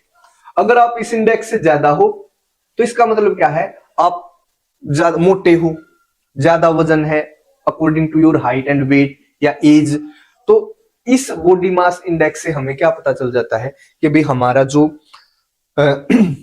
नस लेवल क्या है, भाई हमारे अंदर जो हम खाते हैं, जो पीते हैं, जो हमारा पोषण का जो स्तर है, नरिश्ड लेवल है, वो कैसा है। ठीक है, ये बीएमआई के बारे में ध्यान रखना है। एक लास्ट क्लास और हमें करनी है, सस्टेनेबिलिटी ऑफ डेवलपमेंट, उस क्लास को करेंगे हम कल।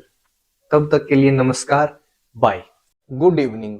कैसे हो, सब ठीक है, वॉइस क्लियर है। हम डेवलपमेंट वाला चैप्टर कर रहे थे भाई, ठीक है, और इस चैप्टर की आज ये लास्ट क्लास है। लास्ट इसमें टॉपिक है, टॉपिक का नाम है sustainability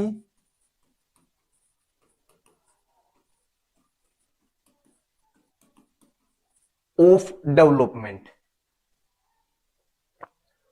of development last topic है, थोड़ा सा ध्यान से समझना है। और उम्मीद अभी पिछली क्लास क्लियर भी होगी। उसमें हमने बॉडी मास इंडेक्स के बारे में पढ़ा, ह्यूमन डेवलपमेंट रिपोर्ट के बारे में पढ़ा, कैसे ये रिपोर्ट तैयार करी जाती है, ये सारी चीजें हमने पिछली क्लास में करी थी। जो लास्ट टॉपिक है इस पहले चैप्टर का, वो है सस्टेनेबिलिटी ऑफ डेवलपमेंट। आप इमेजिन करिए कि आप एक डेवलप्ड देश में हो, विकसित देश है आपका, तो क्या आप ये चाहोगे कि ये हमेशा ऐसे ही विकसित रहा रहे, या ऐसा चाहोगे कि आगे इसमें कुछ भी हो। कोई भी आदमी अपनी अगर अच्छी यथास्थिति है, अच्छी स्थिति है, तो उसको हमेशा कंटिन्यू रखना चाहेगा, और अगर वो बुरी स्थिति में है तो उसको बदल के धीरे धीरे धीरे धीरे अच्छी स्थिति में जाना चाहेगा। सस्टेनेबिलिटी का मतलब होता है इसको कायम रखना हमेशा के लिए। क्लियर है? इसको जो टेक्निकल इसकी डेफिनेशन है उसमें हम बाद में आएंगे। एक बार कुछ और टर्म हमें ध्यान रखनी है, जैसे एक वर्ड होता है रिसोर्स, ध्यान से समझना भाई। रिसोर्स का मतलब होता है संसाधन। हर उस चीज को रिसोर्स बोलेंगे जो हमारी ह्यूमन नीड्स को पूरा करती है, जो हमारे काम की है, जिसको हम यूज कर सकते हैं, जो हमारे जीवन को कहीं ना कहीं सार्थक बनाती है। अगर इसको हम डिवाइड करें, resource can be divided into two parts, renewable resources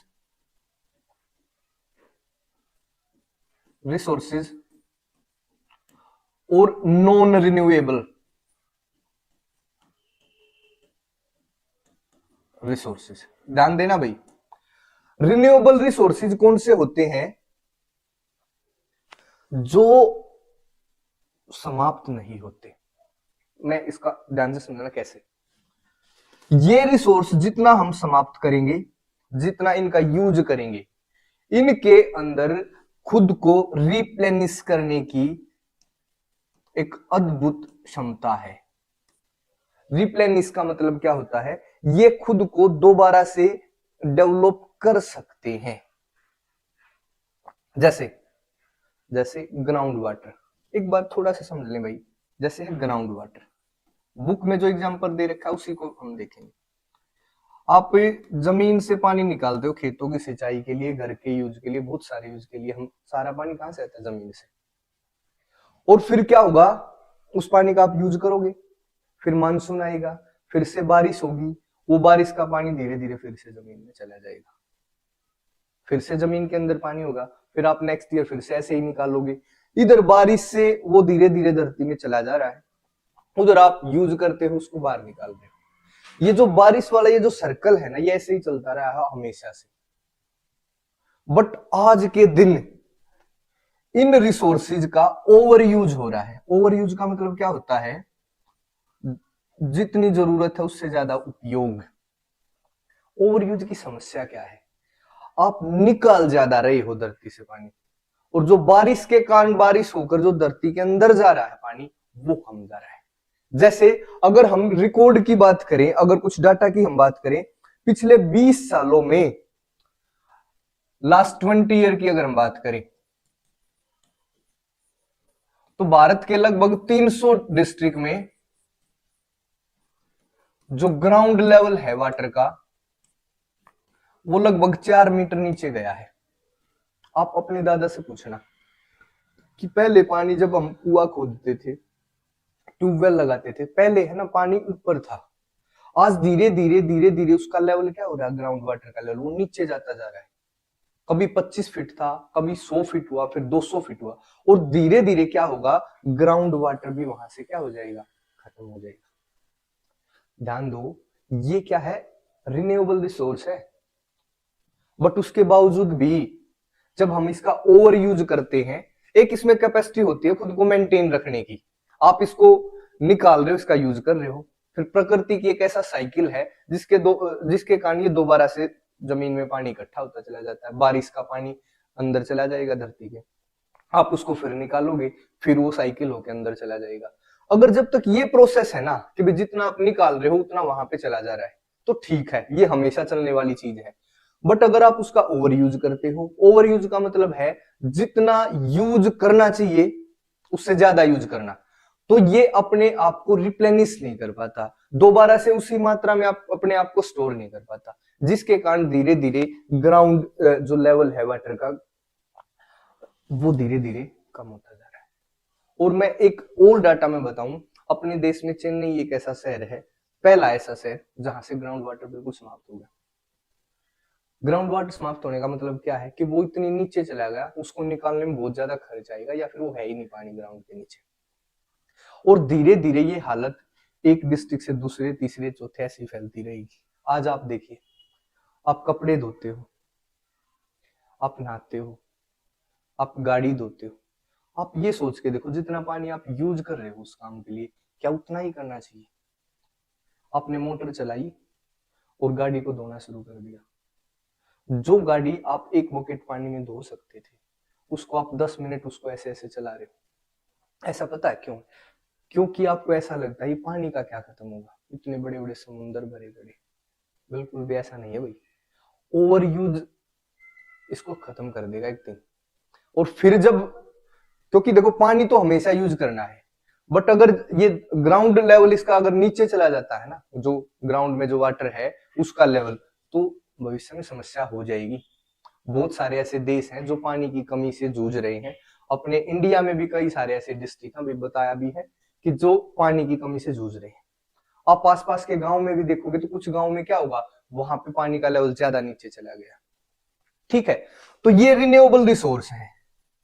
अब रिन्यूएबल रिसोर्स में हम क्या करें, पानी तो हमेशा जरूरत पड़ेगी। एक और एग्जांपल ले लो इसका, रिन्यूएबल का ही, फॉरेस्ट। आप पेड़ को काट दो तो उसके जो बीज हैं होते हैं वो साइड में जमीन में गिरेंगे, एक आध पेड़ और उग जाएगा। तो जो फॉरेस्ट है ना, नॉर्मली अगर इनको हम, जो पहले जो व्यक्ति इनमें रहते थे, जो फॉरेस्ट पे डिपेंड थे, वो पेड़ काटते, पर धीरे धीरे फॉरेस्ट आपको रिप्लेनिश कर लेता, वो दोबारा से 10 पेड़ काटे गए, 10-20 पेड़ और उग गए अपने आप, या फिर व्यक्ति ने उसके बीज इधर उधर डाल दिए तो उग गए अपने आप से। ठीक है, आज देखो फॉरेस्ट को काटने की दर इतनी ज्यादा है, तो ये जो जंगल है ना धीरे धीरे साफ होते चले जा रहे हैं। अब इनके पास इतनी वो नेचुरल पावर नहीं कि ये खुद को उसी हिसाब से बढ़ाते रहे, तो धीरे धीरे क्या होंगे, फॉरेस्ट धरती से खत्म होते जाने। फॉरेस्ट का कम होने का आपको पता परिणाम, ऑक्सीजन लेवल कम होगा, जितना उसमें फ्लोरा फोना है, जितने पेड़ पौधे हैं, जितने जीव जंतु उस फॉरेस्ट पे डिपेंड है, जितनी जनजातियां उस पर डिपेंड है, क्या होगा, उनका सबका पतन होगा। ठीक है, ये है रिन्यूएबल रिसोर्स। और इन रिसोर्स को हम आगे कैसे यूज करते रह सकते हैं, इनका ओवर यूज ना करें बस। अगर ओवर यूज नहीं होता तो ये खुद को दोबारा से अब जो इनका यूज हुआ है उसकी भरपाई कर लेते हैं। क्लियर है? अब देखो नॉन रिन्यूएबल रिसोर्स, जैसे नेचुरल गैस, पेट्रोल, डीजल, ये सारे क्या हैं, नॉन रिन्यूएबल रिसोर्स हैं। इसका क्या मतलब होता है कि इनकी एक क्वांटिटी है जमीन के अंदर, और अगर ये एक बार समाप्त हो गए तो ये दोबारा इनको बनने में लाखों साल लग जाते हैं। इसका मतलब क्या, अगर पेट्रोल है, आप समझ गए, देखो पेट्रोल खत्म तो खत्म, जो लाखों करोड़ों सालों में जो पेट्रोल बना है उसको हम डेली कितना यूज कर देते हैं, इस बात को समझो। अगर इनको इसी स्पीड से हम उपभोग करते रहे, कंज्यूम करते रहे, तो एक समय ऐसा वो समय दूर नहीं भाई जब इनके जमीन के अंदर से बिल्कुल समाप्त हो जाएंगे। अगर ऐसा होता है तो इन रिसोर्सेज का क्या होगा फिर? बात समझ के देखो, अगर नॉन रिन्यूएबल रिसोर्स खत्म हो गए तो इनको बनाना हम आदमी नहीं बना सकता इनको, ये एक नेचुरल प्रोसेस से बनते हैं और उस नेचुरल प्रोसेस से बनने में इसको लाखों करोड़ों साल लग जाते हैं। अब इसका क्या इलाज? पेट्रोल का तो यूज भी करना है। इससे क्या होगा यहां पे तो हमने देख लिया था इसका ओवर यूज खत्म कर देंगे, यहां पे हमें क्या करना पड़ेगा, कुछ अदर अल्टरनेटिव ढूंढने पड़ेंगे भाई। जैसे इलेक्ट्रिक व्हीकल आए, बैटरी से चलने वाली गाड़ियां, जैसे सोलर एनर्जी, इसके लिए हमें कुछ अदर अल्टरनेटिव इसकी जगह पे जिनको हम यूज करें वो रिसोर्स ढूंढने पड़ेंगे। उसके बाद क्या होगा, धीरे धीरे हम हमेशा के लिए इनका यूज करते रहेंगे। पेट्रोल के जगह पे हमें पता अभी पेट्रोल एक दिन खत्म हो जाएगा। अभी मैं एक टेबल दिखाता हूं, तुम्हारी बुक में ही है वो, उसमें देखो क्या लिख रखा है, यह है मिडल ईस्ट, इसमें ये एक जगह है भाई, मतलब एक एरिया है अपने अर्थ का, यूनाइटेड स्टेट्स ऑफ अमेरिका, इसका तो सबको पता है। और थर्ड है ये टोटल वर्ल्ड, इसमें जो 2017 में जितना क्रूड ऑयल था, यहां पे मान लो 808 था, 808,000 मिलियन बैरल्स, पेट्रोल या क्रूड ऑयल को बैरल्स में मेजर करते हैं, 808 था, यहां पे 50 था और टोटल था 1697, इतने 1000 मिलियन बैरल्स 2017 में। अब ये दे रखा भाई कितने समय तक ये चलेगा, ये अपना इसी प्रेजेंट एज से अगर हम इसको कंज्यूम करते हैं तो ये अगले 70 ईयर्स के लिए काफी है। अगर अमेरिका का है 10.5 ईयर्स के लिए काफी है, और जो वर्ल्ड के अगर हम देखें तो 50.2 ईयर्स की। क्लियर है? हम पूरे वर्ल्ड का देखें, पूरे वर्ल्ड में इतना क्रूड ऑयल का रिजर्व है, ये इतने थाउजेंड्स मिलियन बैरल्स, जो अगले 50 साल के लिए काफी है। अगर हम जो प्रेजेंट जो स्पीड है जिससे इसको कंज्यूम कर रहे हैं, अगर इसी स्पीड से कंज्यूम करते रहे तो ये अगले 50 साल में खत्म हो जाएगा। फिर क्या करेंगे? फिर पेट्रोल है नहीं, डीजल है नहीं, नेचुरल गैस है नहीं, तो हम कैसे अपनी गाड़ियों को चलाएंगे? कैसे? देखो हर काम में ये जरूरी है क्योंकि ये सोर्स ऑफ एनर्जी है। तो फिर क्या करेंगे? इस कारण हमें कुछ अल्टरनेटिव रिसोर्स ढूंढने पड़ेंगे जो इनकी कमी को पूरा कर दें। अगर ये समाप्त हो जाते हैं तो इनकी जगह हम उनको यूज कर सकें, जैसे सोलर एनर्जी, जैसे वाटर एनर्जी, जैसे भाई इलेक्ट्रिक एनर्जी। अब जैसे इलेक्ट्रिक व्हीकल है उसमें पेट्रोल की जरूरत नहीं, डीजल की जरूरत नहीं, ठीक है। अब हमने क्या देखा, जो ये इतना पढ़ा है, ये देखा है कि जो रिन्यूएबल रिसोर्स है, रिन्यूएबल का मतलब जो अपने आप को जितना कंज्यूम करते हैं उस हिसाब से अपने आप को खुद से डेवलप कर लेते हैं, खुद से उतनी मात्रा में बना लेते हैं। अगर इनको हम ओवर यूज ना करें, इनको तो ओवर यूज करना, ओवर यूज का मतलब है एक मात्रा से ज्यादा यूज करना, इनको तो ओवर यूज बंद करना पड़ेगा। जो नॉन रिन्यूएबल रिसोर्स है भाई, इनको अगर आप कम भी यूज करोगे तो 50 की जगह 100 साल चल जाएगा, और कम यूज करोगे तो 150 ईयर्स चल जाएगा। ये हमेशा तो चल नहीं सकता। इनके लिए क्या करना पड़ेगा? हमें अल्टरनेटिव ढूंढने पड़ेंगे ताकि फ्यूचर में कभी भी एनर्जी की रिक्वायरमेंट हमारी अधूरी ना रहे और हम अपने सारे काम इजीली करते रहे। ठीक है, अब हम टॉपिक पे आते हैं, सस्टेनेबिलिटी ऑफ डेवलपमेंट। सस्टेनेबिलिटी दोबारा से लिख देता हूं भाई, इसका मतलब है कि जो हमारा विकास है वो होता रहे, कायम रहे फ्यूचर में भी। ठीक है, इसका मतलब क्या है? जो फ्यूचर जनरेशन,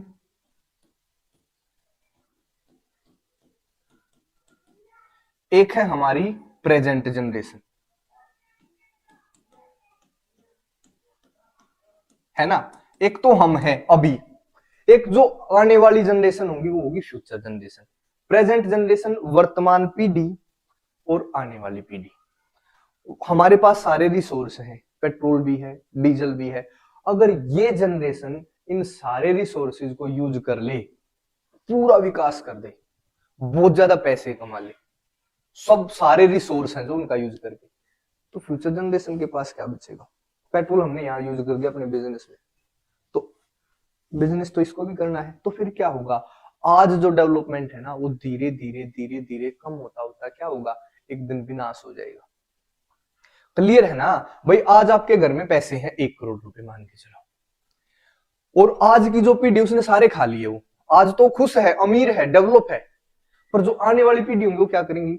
आप कैसे आने वाली पीढ़ियों को अमीर बना सकते हो? 1 करोड़ है, कम से कम 1 करोड़ तो अगले वाली पीढ़ी को दें, इससे और पैसे कमाएं, अपना भी यूज करें और आगे इसको ट्रांसफर करें। 1 करोड़ से ज्यादा करके ट्रांसफर करें, 1 करोड़ से कम नहीं। जमीन है, आपके दादा के पास थी, उसने ट्रांसफर करी आपके पिताजी को, पिताजी ट्रांसफर करेंगे आपको। अगर मान लिया आपने उसको बेच दिया सारी जमीन को, जमीन बेचने के बाद फिर क्या? जमीन तो बची नहीं, फिर आप अगली जनरेशन को क्या दोगे? वो तो जमीन आपने उसका उपभोग कर लिया, नेक्स्ट जनरेशन को क्या दोगे? जमीन तो है नहीं। क्लियर है? तो समस्या हो जाएगी। सस्टेनेबिलिटी ऑफ डेवलपमेंट का मतलब है प्रेजेंट जो जनरेशन उसका भी डेवलपमेंट हो और इतने रिसोर्सेज बचे रहें कि फ्यूचर जनरेशन भी उससे अपना काम चलाए। अब फ्यूचर जनरेशन क्या है? अगले 100 साल में जो फ्यूचर जनरेशन है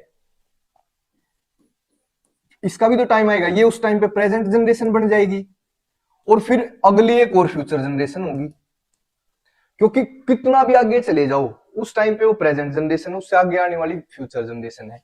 आपने अपनी फ्यूचर जनरेशन के लिए रिसोर्स बचा के रख दिए, अब जब इसका टाइम आया, जब ये एग्जिस्ट करेगी तो वो उस टाइम की प्रेजेंट जनरेशन होगी। इसका भी यही धर्म है जो आपका था, इसने क्या करना? ये अपने रिसोर्स इसके लिए बचा दिए।